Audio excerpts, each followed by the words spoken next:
Pak Dodi itu di situ pusing juga kepalanya jawab Pak, yakin saya. Karena ini dari pagi, dari jam berapa kita sidang tadi? Iya, dikeroyok orang banyak. Pak Dodi yang paling banyak kena keroyok itu. Iya kan? Dari saya aja ada 2 jam, saya sendiri tanya, saya hitung-hitung. Belum lagi dari penuntut umum. Kalau anggota saya cuma 1-2 aja pertanyaannya, enggak pertanyaannya. Jaksa tanya semua. Nah ini lagi, ada 3 lagi yang mau tanya. Kayaknya enggak ada pertanyaan, udah malam ini. Bagaimana Pak Anang Amal Latif, mau tanya enggak? Tidak ada pertanyaan. Enggak ada? Ya, tidak ada. Ais cocok banget. Pak Joni Gerard Plate, silakan Pak kalau ada. Terima kasih Yang Mulia. Silakan. Sebetulnya tidak ada, tetapi terpaksa harus ada juga Jangan supaya jelas. terpaksa Pak, kalau nggak ada jangan. Ada Pak. Paksain, ada silakan. Ketiga saudara saksi, saudara bertiga tidak sedang dalam ujian sarjana. Kalau dalam ujian sarjana jawaban saudara salah, saudara yang tidak lulus. Sekarang saudara bertiga berada dalam sidang pengadilan. Kalau jawaban-jawaban saudara tidak dengan dasar yang benar, dia berdampak pada banyak pihak, secara khusus pada terdakwa. Jangan ngarang di sini. Jangan juga mau dipaksa untuk menjawab apabila tidak benar. Jangan juga takut. Katakan yang menjadi tusi saudara atau yang benar-benar saudara-saudara tahu. Saya telah membaca berita-berita acara, mendengar apa yang saudara sampaikan di sini. Hakim pun yang mulia tertawa karena banyak jawaban-jawaban yang sebetulnya tidak perlu saudara-saudara jawab atau salah atau meragukan. Pengantar kepada saudara Arifin Lubis, saksi Arifin Lubis, mengkonfirmasi apa jabatan saudara? Kepala Biro Perencanaan.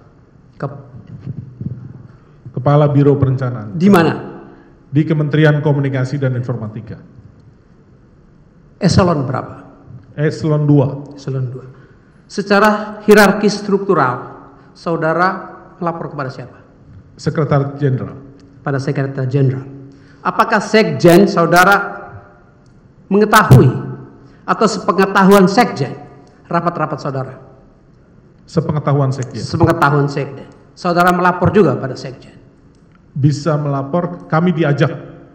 Dibawa oleh Sekjen. Dengan kata lain, apa yang saudara lakukan Sekjen tahu? Sekjen tahu. Pada saat rapat-rapat perencanaan, program dan anggaran, apakah hanya program bakti saja yang dibicarakan? Tidak. Program apa saja yang dibicarakan?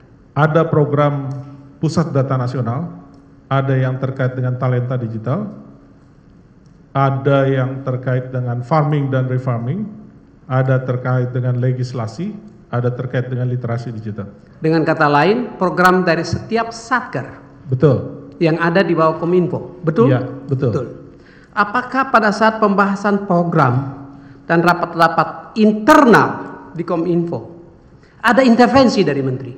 Ada yang apa, maaf? Intervensi dari menteri. Intervensi dari menteri. Apakah ada? Jangan ragu, jawabnya jelas. Betul, saya lagi berpikir untuk ada beberapa rapim soalnya. Pak Menteri mungkin paham juga untuk beberapa rapim yang saya katakan ada intervensi nggak dalam rapat? Jawab Pak, ada intervensi nggak dari menteri? Tidak ada. Tidak ada, itu jangan ragu. Iya. Ya. Dan jangan main-main dengan ini. Ntar dulu, saudara jawab jangan takut. Iya. Ini bukan menteri lagi. Betul. Iya. Begitu loh Pak. Jadi hakim tidak terpengaruh dengan apa-apa. Dan nanti saudara bilang tadi agak menusuk. Nusuknya begini. Saudara bilang hakim juga terpengaruh. Hakim ini tidak terpengaruh dengan apa-apa. Dari awal persidangan saya bilang sama saudara, kami ini berusaha lurus di tengah Pak.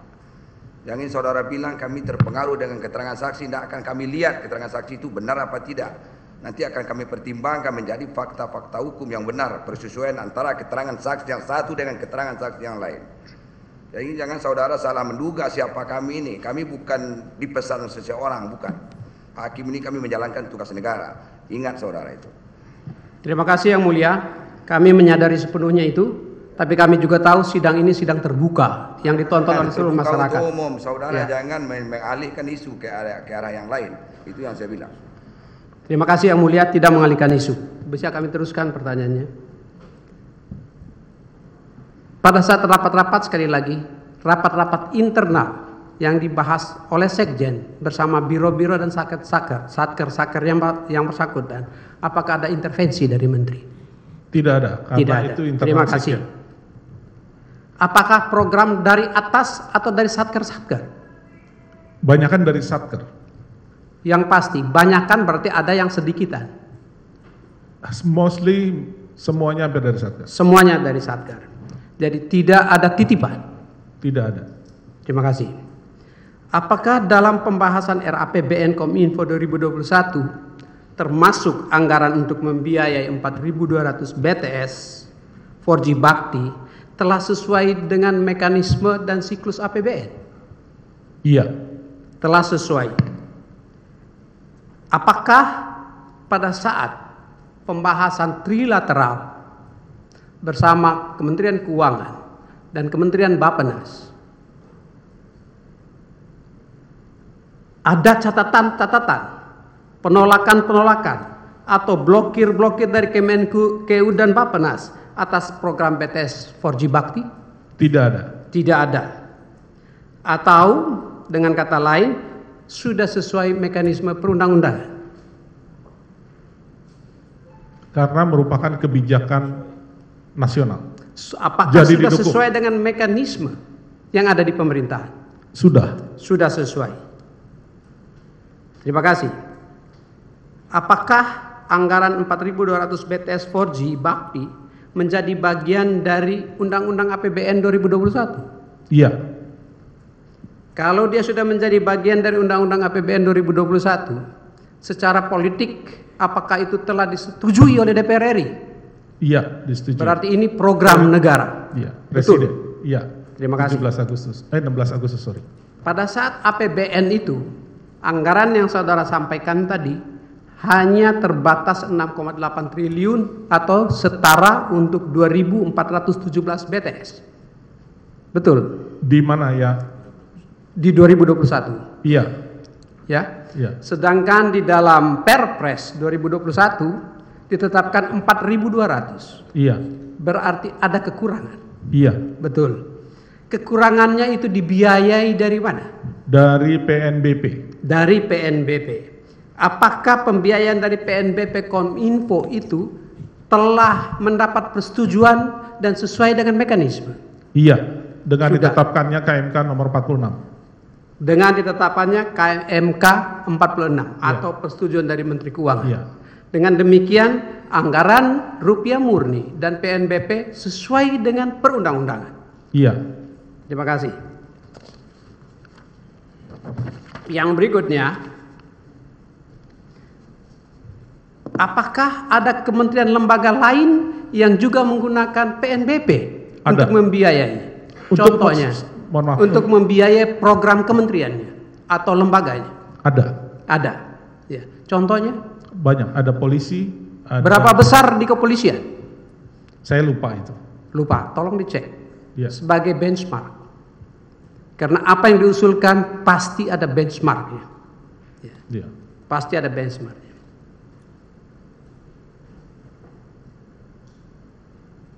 Apakah saudara tahu Permen Kominfo 695 tahun 2020? 695. 695 2020 Saya tidak tentang tahu. penetapan KPA dan PPK. Tidak tahu saya. Tidak tahu. Tidak. Itu ada Permen Kominfo 695 2020 tentang penetapan KPA dan pejabat pembuat komitmen. Ini dalam rangka mengimplementasi Undang-Undang Keuangan Negara dan pelaksanaan program-program kementerian. Nanti di saat yang lain akan kami dalami itu. Apakah saudara tahu juga Permen Kominfo, Permen Keuangan, Peraturan Menteri Keuangan nomor 129 tahun 2020? Saya tahu itu, tapi tentang apa itu ya? Tentang Saya BLU. bacakan untuk saudara. BLU seingat saya. Saya bacakan untuk saudara. Iya. Pasal 4 ayat 4 dan pasal 4 ayat 6. Ya. Pasal 4 ayat 4 mengatur Menteri, pimpinan lembaga bertanggung jawab atas pelaksanaan kebijakan penyelenggaraan pelayanan umum yang didelegasikan kepada Badan Layanan Umum, dalam hal ini kalau Kominfo tentu BLU Bakti, dari segi manfaat layanan. Dari segi manfaat layanan. Itu tanggung jawab Menteri dan Pimpinan Lembaga. Pasal 4 ayat 4. Pasal 4 ayat 6. Pejabat yang ditunjuk dalam hal ini Dirut Bakti bertanggung jawab atas pelaksanaan kegiatan pemberian layanan umum yang didelegasikan kepadanya oleh menteri atau pimpinan lembaga. Ini berhubungan juga dengan pendelegasian sebagai KPA. Ya, supaya saudara tahu, ya. Tahukah saudara program Merdeka Sinyal? Iya. Kapan itu dilakukan? Itu 2000 yang saya sampaikan tadi, program di usulan 2019 masuk di dalam RPJMN 2022-2024. Disitulah disebutkan namanya program Merdeka Sinyal. Apakah Indonesia Merdeka Sinyal. Apakah program Merdeka Sinyal sudah selesai? Belum. Tahukah saudara pada tanggal 18 Juni 2019 dan 22 Juli 2019, pada saat itu masih kabinet, sebelum kabinet ini, dilakukan rapat kerja dengan DPR RI Komisi 1. Saya lupa itu. Rapat kerja tersebut membicarakan tentang pembangunan 4.000 BTS tahun 2019 dan tahun 2020. Ya. Yang mana jumlah sebesar itu sudah ada di dalam perencanaan Bakti dan Kementerian Kominfo jauh sebelum kabinet ini. Jadi bukan tiba-tiba datang. Bakti sudah mengetahui. Dan yang terakhir untuk saudara, apakah saudara tahu perbedaan OPEX dan CAPEX? Pak Joni sering menanyakan ini di Rapim. Saya tahu itu. Apa itu OPEX? OPEX itu adalah operation dari Stanford dari operation expenditure. Jadi artinya biaya yang akibat adanya belanja-belanja modal yang berdampak terhadap kepada operasional, biaya operasional. Apakah belanja OPEX menghasilkan barang milik negara? Tidak. Tidak. Apa itu CAPEX? Kalau CAPEX itu belanja modal, belanja artinya wujudnya kelihatan. Itu dapat dalam istilah Kementerian Keuangan itu bisa belanja modal, bisa belanja tanah ataupun mesin. Berarti ada barang milik negara? Ada. Jadi belanja CAPEX menyalahi apa masih sesuai dengan undang-undang? Ini pendapat saya ya, pendapat ya yang ditanyanya mengenai ini pendapat atau? Artinya nanti. Baik, terima kasih yang mulia. Seharusnya sebagai perencana di dalam menyusun perencanaan saudara tahu itu, dan saudara jangan sampai pura-pura tidak tahu. Tahu saya. Kalau tahu apa? Untuk Keberatan yang mulia terkait pendapat tadi. Pengetahuan saudara atau pendapat saudara yang ditanya ini. Pengetahuan saudara lah sebagai kepala Biro Perencanaan. Kalau untuk CAPEX, CAPEX itu belanja modal pasti. Karena belanja modal dia pasti menjadi aset, dicatat dalam BMN. Barang milik sesuai undang-undang apa tidak sesuai undang-undang? Itu dimungkinkan sesuai dengan undang-undang. Sesuai undang-undang. Jadi tidak menyalahi undang-undang. Iya. Mesti jelas dulu. Iya. Kalau pemerintah melakukan belanja yang tidak sesuai dengan undang-undang, salah itu. Iya. Ya. Cukup untuk Pak Arifin. Kepada Pak Indra, sudah banyak yang ditanyakan tadi. Ya, sudah banyak sekali yang ditanyakan tadi terkait dengan 7.904. Ya, banyak sekali yang ditanyakan. Saya hanya mau menekankan satu. Basis penetapan jumlah BTS adalah desa. Satu desa, satu BTS. Pertanyaannya, apakah mungkin satu desa lebih dari satu BTS? Apabila merujuk pada pemukiman yang di pedesaan yang berjauhan, dimungkinkan untuk lebih dari satu BTS? Dimungkinkan. Namun untuk wilayah 3T, keputusan pemerintah saat itu adalah satu desa satu BTS. Ya. Jadi yang perlu adalah jumlah desanya berapa. Yang belum ada coverage sinyal. Ya. Tahukah saudara perbedaan antara desa dan lokasi atau site titik BTS dibangun? Lokasi site itu tergantung di mana nanti penempatan lokasi BTS-nya di dalam satu desa. Ya, itu berarti desanya bisa diketahui, titiknya belum tentu diketahui pasti. Betul? Perencanaan. Untuk memastikan koordinat titiknya perlu dilakukan site survey. Betul? Betul. Dan menurut berita acara yang saya baca, itu menjadi tugas konsorsium atau perusahaan-perusahaan penyedia yang harus melakukan survei titik lokasi. Ya, menurut yang saya baca. Kalau demikian, maka jumlah desa untuk 7.904 perlu dikonfirmasi melalui satu titik di desa itu pada saat akan dibangun ya oleh penyedia. Saudara tahukah itu? Untuk lokasi terkait dengan itu saya tidak tahu, Pak. Tidak tahu, karena itu bagian dari kontrak. Ya, karena itu bagian dari kontrak. Ya. Dan karenanya setelah itu saya baca juga dari berita acara bahwa setelah ditetapkan site-nya perlu dilakukan design review meeting. Design review meeting untuk menentukan desain di titik itu. Yang saya baca dari BAP. Jadi penentuan lokasi berlapis-lapis. Ya. Sehingga pada saat di mana saudara ditanya ya terkait dengan jumlah desa, maka dia melalui tahapan yang berlapis-lapis sampai penentuan titik dan penentuan desain. Ya. Saya tidak tahu isi kontraknya seperti apa dan keputusannya bakti. Namun demikian, kalau sampai ya ada titik-titik yang tidak boleh dibangun, tentu tidak dibangun. Sehingga tidak terjadi duplikasi-duplikasi. Tadi ada kesan, ada duplikasi-duplikasi yang banyak. Ya. Ini perlu dikonfirmasi. Ya. Dan yang terakhir kepada Pak Dodi. Ya. Saya ingin bertanya Pak Dodi. Pak Dodi ini kan BPKP dulu. Ya, lalu menjadi Irjen.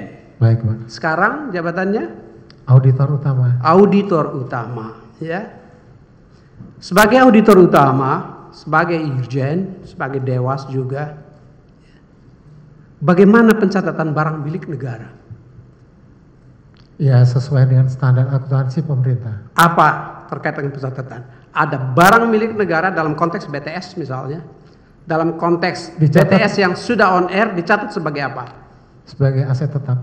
Sebagai aset tetap atau barang milik negara tetap. Sedangkan aset-aset yang sedang dalam pengerjaan, apakah itu konstruksi dalam penyelesaian? Konstruksi dalam penyelesaian.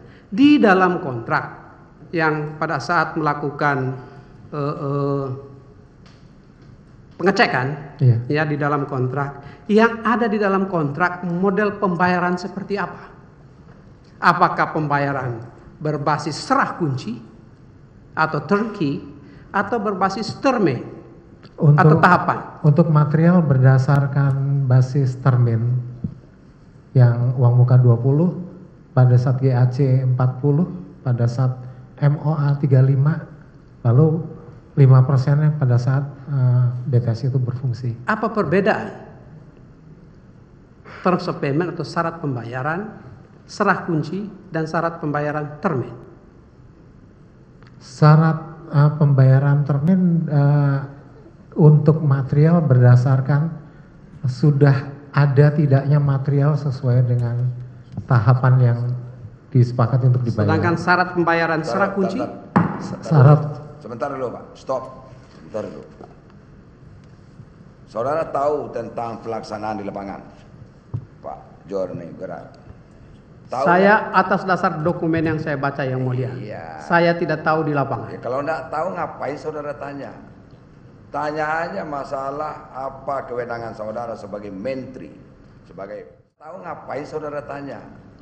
Tanya aja masalah apa kewenangan saudara sebagai menteri, sebagai pengguna anggaran, itu aja Pak. Terima kasih yang mulia. Ngapain saudara tanya-tanya sampai ke pelaksanaan di bawah? Kalau nanti giliran ditanya, itu bukan kerja saya kan gitu. Itu kan ada PPK, ada kuasa pengguna anggaran, kan begitu Pak. Ujung-ujungnya ke situ. Makanya apa tanggung jawab tupoksi saudara sebagai menteri, sebagai pengguna anggaran, situ sajalah, nggak usah kemana-mana gitu. Oke? Terima kasih Yang Mulia. Terkait dengan tanggung jawab itu ada berapa jenis atau tahapan review yang Irjen lakukan?